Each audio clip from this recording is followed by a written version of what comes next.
All right, Hans Themistode, FightHype.com here with David Benavidez. What's going on with you, man? Just right here, man. Just getting back from a day of work. I just got some good training in, but everything is going great. We just got this fight with Caleb Plant. We signed it. We're still looking for the date, but this is a fight I wanted. This is a fight he's wanted. It's a fight that a lot of fans have wanted, so I'm really excited.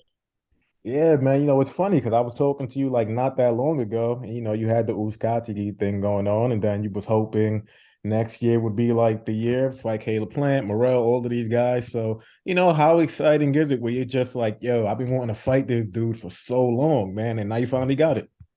I'm very excited and very happy. We're working. When I talk to you, we're working behind the scenes trying to make that fight happen. But I don't want to say anything, just in case it didn't happen. I didn't want to make it seem like I was trying to promote something that wasn't going to happen. But so that's why I stayed quiet. But you know, uh, we got our prayers answered. Basically, it's going to be a great fight, and I feel like not only it's a great fight for me, but it's a great fight for the sport of boxing. Because the fight with Earl Spence and Terrence Crawford fell off, and kind of feel like it's the same thing with Ryan Garcia. With Ryan Garcia and Gervonta Davis. So finally, we get to. We don't know if those fights are going to happen anytime soon, but finally, we get this fight could happen, and we could give it to them, give it to the fans. It's something that they wanted to see. So I'm very excited.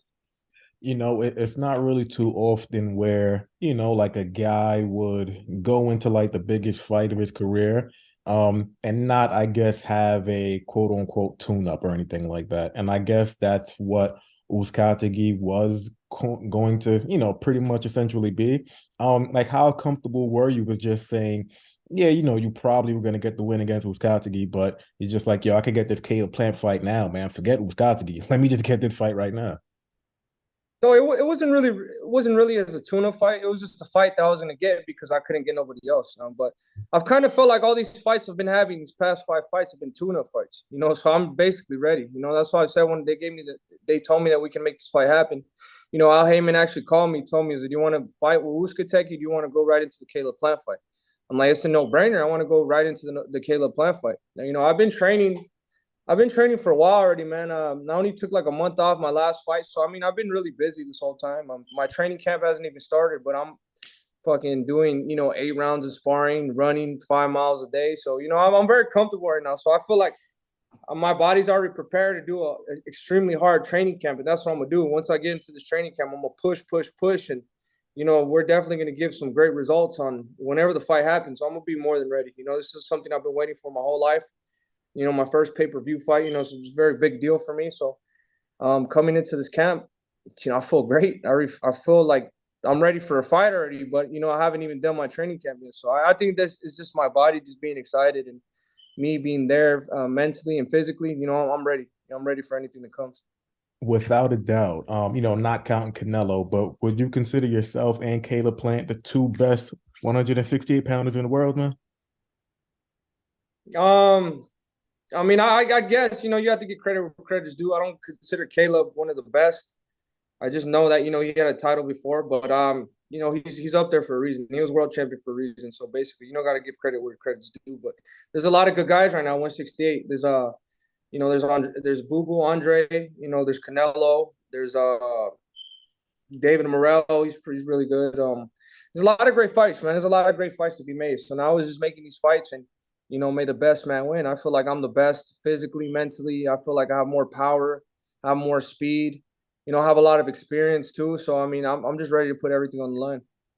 You know, you're never nervous or anything like that, man. But like you said, it's your first pay-per-view. In my view, Caleb Plant is the best fighter you've ever fought. I would assume you would agree with that.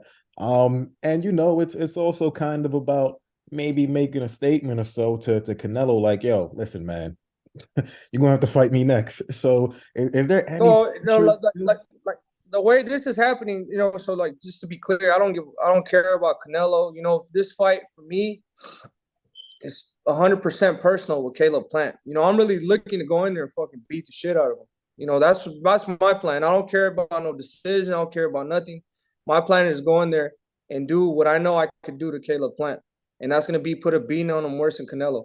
But I don't know if you heard that the WBC they made it mandatory whoever wins this fight versus me and Caleb that they have to fight Canelo. Yeah. So I mean, I'm never worried about the fight after. I'm always just more focused on the fight that I have right now. But you got to be prepared for anything, especially if you do your job right. You're just going to keep advancing. You don't train for one style of opponent. You have to train for all of them. And when you get in the ring, that's how you adapt. You know what I mean? So Caleb Plant's now, Canelo's next, and I don't know who comes after Canelo. So, but I'm training for all these guys basically. I'm there. Mentally, I'm super super motivated right now. I'm very motivated. I'm very excited. I feel like I'm getting into the second chapter of my career. The first one is winning the belt and doing all that. The second one is actually fighting pay-per-view and fighting the best out of the best. So, I mean, I'm ready. I'm ready for whatever comes.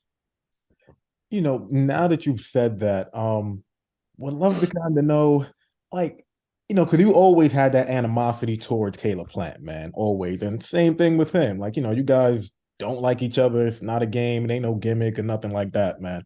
But how do you kind of take that and just be like, all right, I know I want to go in there and beat the dog shit out of him, but, kind of go in there, like, just follow the game plan. Like, how hard is it going to be to just go, like, balls to the wall and just try to, from the jump, just go crazy?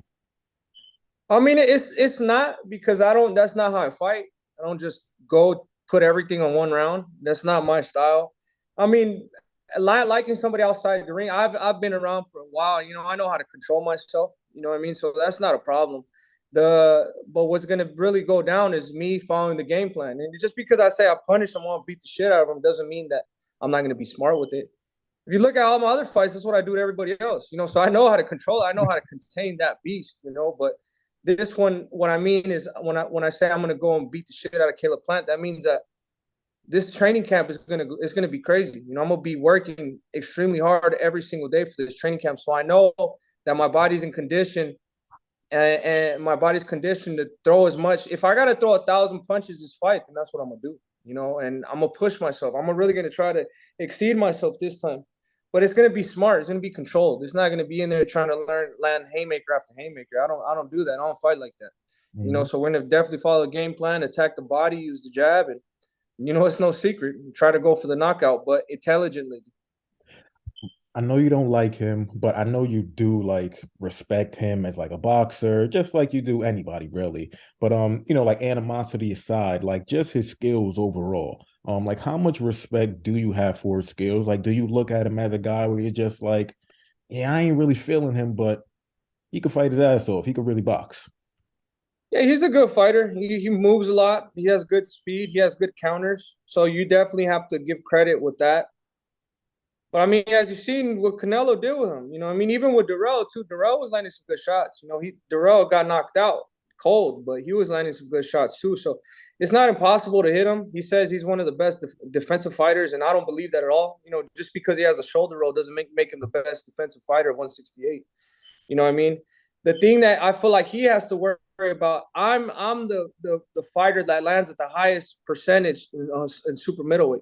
I average from 48 to 50% every fight. You know what I mean? So I'm a big guy. I'm a strong guy. I'm a fast guy.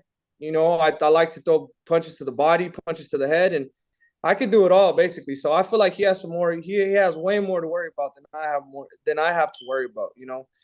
But like I said, I'm gonna be intelligent. I'm gonna do what I have to do. I mean, it's gonna be a great fight. That's what I'm saying. If Caleb Plant makes it a great fight, then the best is going to come out of both of us, and only the fans are going to win. So I'm excited either way. Whatever it comes to, I'm going to be ready. I know it was only one fight with Breadman, but could you kind of like analyze that and say, okay, I can see Breadman is, making him a better fighter from that one fight with Anthony Durrell? Or do you kind of look at it and just be like, Anthony Durrell might have been a little bit past his prime? Who's Breadman? Oh, Breadman is his new trainer. Oh, his trainer. Yeah. Okay. Mm-hmm. I honestly, I thought he was working with the same trainer. Honestly, I didn't really see any difference. I feel like the thing about Caleb Plant is that you can't wait for him. And that's what Anthony Durrell was doing. He's giving him way too much time. And if you give him too much time, then he's going to look good, because he's a defensive fighter. He moves around a lot and he does this and that. But if you put the pressure on him with like how Canelo did, he looked like shit. He had some good, some good moments in the fight, but I feel like he doesn't know how to deal with pressure.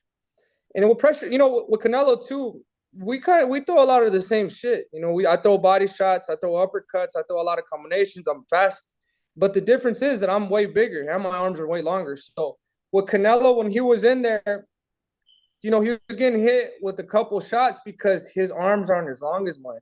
So I'm gonna be able to fight from the outside pretty good. So I think Caleb Plant is the one that's gonna have to make the commitment to come inside because he's not gonna land because my arms are way longer. You know what I mean? So he's gonna have to come inside.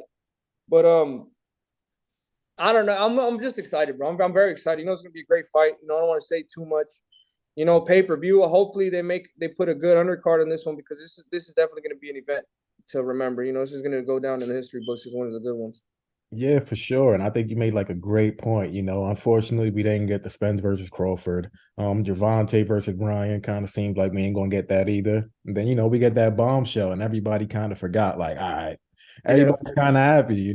We got a really yeah. good one. When you kind of look at Caleb Plant, I know, like you said, you don't want to talk about him too much, but when you look at Caleb Plant, is it offensively, are you kind of looking at him like, okay, I'm not really worried about what he's doing offensively too much. It's really defensively where, he moves around a lot. He does a lot of feints, a lot of head movement. Is that where you think you'll probably have the most issues with him trying to land as opposed to what's coming back in your direction?